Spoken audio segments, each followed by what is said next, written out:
नमस्कार दोस्तों, आज की इस वीडियो में हम बात करेंगे अमेरिकन जियोफिजिकल के वैज्ञानिकों द्वारा चौंका देने वाले रिसर्च के बारे में। इसमें बताया गया है कि भारतीय प्लेट दो भागों में टूट रही है। अमेरिकन जियोफिजिकल के वैज्ञानिकों ने दक्षिणी तिब्बत के क्षेत्रों से भूकंपीय डाटा इकट्ठा किया है। तो चलिए शुरू करते हैं वीडियो को। तो सबसे पहले हम समझते हैं अल्फ्रेड वेगनर के दिए गए महाद्वीपीय विस्थापन सिद्धांत के बारे में, जिसे कॉन्टिनेंटल ड्रिफ्ट थ्योरी भी कहते हैं। अल्फ्रेड वेगनर जर्मनी के जलवायु विज्ञानी और भूवैज्ञानिक थे। महाद्वीपीय विस्थापन सिद्धांत ने एक नए सिद्धांत प्लेट टेक्टोनिक थ्योरी को जन्म दिया। तो सबसे पहले हम महाद्वीपीय विस्थापन सिद्धांत को डिटेल में समझते हैं। 1911 में अल्फ्रेड वेगनर ने दुनिया के नक्शे को देखते हुए उनके दिमाग में यह बात आई कि अगर अफ्रीका एवं दक्षिणी अमेरिका को मिलाया जाए तो दोनों आपस में मिल जाएंगे, अर्थात दोनों कभी एक साथ रहे होंगे। यानी इसे जिगसॉ पजल की तरह पेश किया गया और इसी सिद्धांत को जिगसॉ फिट थ्योरी भी कहा जाता है। अल्फ्रेड के द्वारा इस थ्योरी में बताया गया कि अटलांटिक महासागर के दोनों किनारों पर एक तरह के जीव, रेप्टाइल एवं पौधे मिलते हैं, जो इस बात के प्रमाण हैं कि कभी दोनों भूखंड एक साथ जुड़े थे। इस रिसर्च के बाद अल्फ्रेड वेगनर ने अपना महाद्वीपीय विस्थापन सिद्धांत प्रतिपादित और बताया कि आज से 200 मिलियन वर्ष पहले सभी महाद्वीप एक साथ जुड़े थे, जिसे पैंजिया कहा गया तथा उसके चारों ओर के जली भाग को पैंथालासा कहा गया। पैंजिया मूवमेंट के कारण आगे चलकर अंगारा लैंड और गोंडवाना लैंड में टूट गया। आगे चलकर अंगारा लैंड यानी लारेशिया से वर्तमान में उत्तर के महाद्वीप बने तथा गोंडवाना लैंड से ग्लोब के दक्षिण के महाद्वीप बने।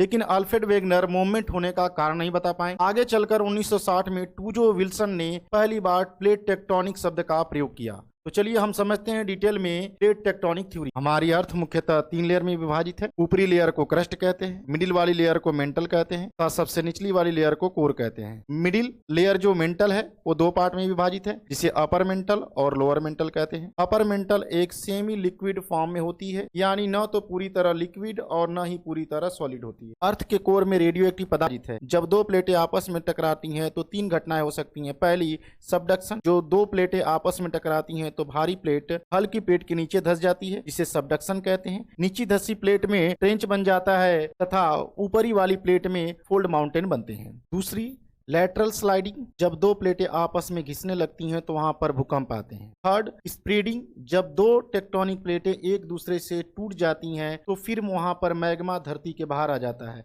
जिसे वोल्केनिक इरेप्शन कहते हैं, यानी ज्वालामुखी उद्गार कहते हैं। ये तो रही इस टॉपिक की बेसिक जानकारी। अब हम आते हैं अपने करंट इशू पर कि क्यों जियोलॉजिस्ट ने भारतीय उपमहाद्वीप को 2 भागों में विभाजित होने की। आज से 140 मिलियन वर्ष पहले भारत अफ्रीकी महाद्वीप का हिस्सा था। 100 मिलियन वर्ष पहले इंडियन प्लेट अफ्रीकन प्लेट से टूटकर नॉर्थ की तरफ बढ़ने लगी। इंडियन प्लेट और यूरेशियन प्लेट के बीच टेथिस सी स्थित था। हिमालय का निर्माण 3 प्लेटों के टकराने से हुआ है। इस टेथिस सी के तल में ही शिरोदा प्लेट थी। बताया जाता है कि इंडियन प्लेट और यूरेशियन प्लेट के टकराने से उनके बीच में स्थित शिरोदा प्लेट नीचे दब गई, जिसकी वजह से टेथिस सागर का तल उसके नीचे मौजूद शिरोदा प्लेट से अलग होकर ऊपर उठने लगा और शिरोदा प्लेट यूरेशियन प्लेट के नीचे धंस गई। यह प्रक्रिया आगे चलती रही और इंडियन प्लेट यूरेशियन प्लेट की तरफ बढ़ती रही और अंत में दोनों प्लेट टकराई तो पूर्ण रूप से हिमालय का निर्माण हुआ। अमेरिकन जियोलॉजिस्ट ने इस क्षेत्र में लगातार आ रहे भूकंप का पता लगाने के लिए तथा प्लेट की बाउंड्री का पता लगाने के लिए तिब्बत एवं लद्दाख के ठंडे क्षेत्रों में स्थित हॉट स्प्रिंग यानी गर्म जल के स्रोतों को आधार बनाया।